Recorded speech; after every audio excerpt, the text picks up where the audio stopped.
Well, howdy, folks. Gonna give another update. This time I'm coming here by means of video, and I think I'm gonna just create a new YouTube show or whatever.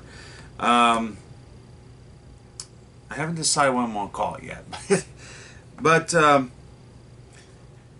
have. For those of you on Facebook, you know I've been working on this Beauty and the Beast puzzle. Well, see these two little pieces right here? That's all that's left. So, we're going to go on to a little journey here, and we're going to put in the final pieces to this puzzle. So, yeah, if you don't mind, we're going to switch to another camera, and we're going to maybe switch to, I don't know, maybe easier just leave this one stay, and I'll grab something Apple oriented. But yeah, we are on the final stretch of putting this puzzle together. We are not done with this puzzle by any means. So, and I'm gonna, there'll be at least one more video I'd like to show. But yeah, so let's put these two final pieces in, shall we? Okay, so we got, this is what it looks like, and so here we go. Piece number one. I'll go right there. Piece number two. I'll go right up here. Voila! There is the Beauty and the Beast Ravensburger puzzle. And, well, let's just take a look here. This was a challenge because it was 1,000, not only because it was 1,000 pieces, but I actually thought that this part was going to be the challenge because of Belle's dress. Okay, actually, Beast and Belle ended up being the two easiest parts, except for one little piece, like right there. That was a little tricky to find. It took me a little bit to find that one, but I finally found it, put it in. But as you can see, everything else around them had to be put in as well. So as you can see that there is the staircase with the matching carpet, all the red. Some of the other characters were a little bit tricky to put together. This was actually the easiest part, was putting together the film strip that highlights certain scenes in the film. But I didn't even, the last thing I did was this outside edge with all the sparkles and stuff like that. And these two figurines on the side were difficult because you couldn't tell if it was going to be on the right side, or you couldn't tell if it was going to be on the left side or the right side. And because they're doing the same exact thing, they're basically lanterns that's holding the candles. So yeah, and the staircase, the window, and the curtains were a little bit of a challenge because when I first put those pieces, like tried to sort them out, I could not tell if at first if they were belonging to the curtains or they were belonging to the Beast's coat. But as you can see, that his coat stands out a little bit thicker in the yellow, and so obviously this has a thin edging around it. So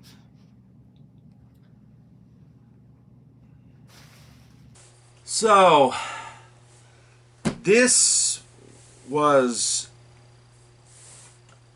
one was a head scratcher for me, actually, because it just the fact that it was, it's 1,000 pieces, it's a real, you know, these Ravensburger puzzles are really high quality. Um, you know, the image is really good. Uh, the artistry is really good because obviously they're they're actually taking a scene or a they're taking a inspired version of a scene from the film. Uh, because you know, we just watched it recently, and of course, all this does happen, but someone had to come up with this because Mrs. Potts, the dust broom, whatever her name was, I don't remember. I just remember that Lumiere has a little bit of an affection for her, and there's some conspicuous things going on. Yeah. But anyway, the characters are not at the foot of the stairs necessarily when the scene happens, because it's a pivotal moment in the movie, because it's definitely where the two characters have fallen in love with each other, and it's a beautiful scene in the movie, and just to recreate that in a puzzle is it brings a little bit of fulfillment in my life, you know, just a little bit of enjoyment for a moment, you know. But I have more of these. I've been trying to seek out these Ravensburger puzzles, and especially the Disney ones, and I actually bought this one off of Amazon. And there's been a few others I've bought. But if you'll, as I've mentioned before, my problem is it's Beauty and the Beast, Little Mermaid. Beauty and the Beast, Little Mermaid. Why? Because I think though between Beauty and the Beast, Little Mermaid, and The Lion King, they're my favorite Disney animated films. Okay, especially Beauty and the Beast. I didn't get to see Little Mermaid in the theater because at the time I was scared to go in a movie theater. But then Beauty and the Beast came out about 2 years later, and I had overcome that fear for whatever I can only describe it as anxiety. The reason why I was terrified, but it was the second movie I saw after overcoming that fear, and so from day one when I saw it in the movie theater, projected on 35 millimeter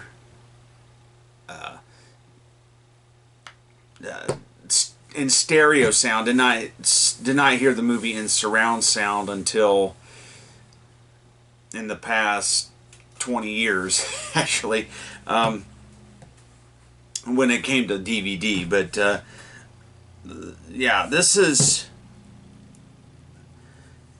it's one of my favorite all-time Disney animated films. It's one of my favorite movies of all time as well.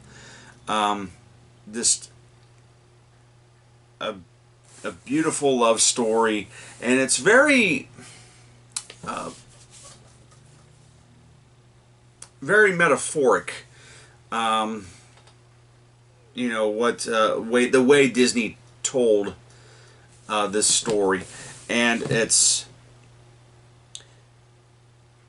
you know, just this scene alone that the puzzle depicts is a you know, a crucial moment in the film where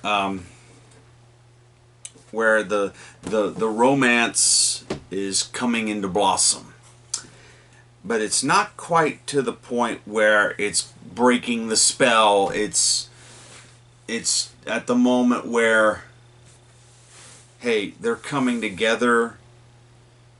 He's not so bad, and it's just a beautiful moment in the film.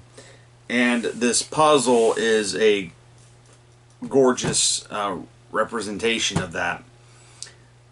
But yeah, I don't know what to do next. And I've got several of these Thomas Kincaid puzzles.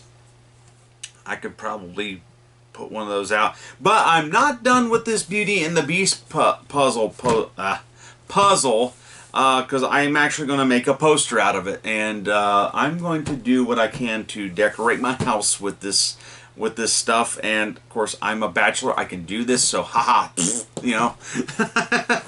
But yeah. As you've seen, I've done the puzzle posters with the Blockbuster Video cases, but in this room I've done a couple of those myself. I have I've done Titanic and I've done E.T. I also have a Breakfast Club one, but I kind of want to keep everything Disney related because it's, I don't know, maybe symbolic that I haven't grown up. But this is, right now, Beauty and the Beast is kind of a reflection of my life, and where it's at least the fantasy of one day where I will meet my Belle. So yes, I relate myself to the Beast, okay, so from me to you, see you later.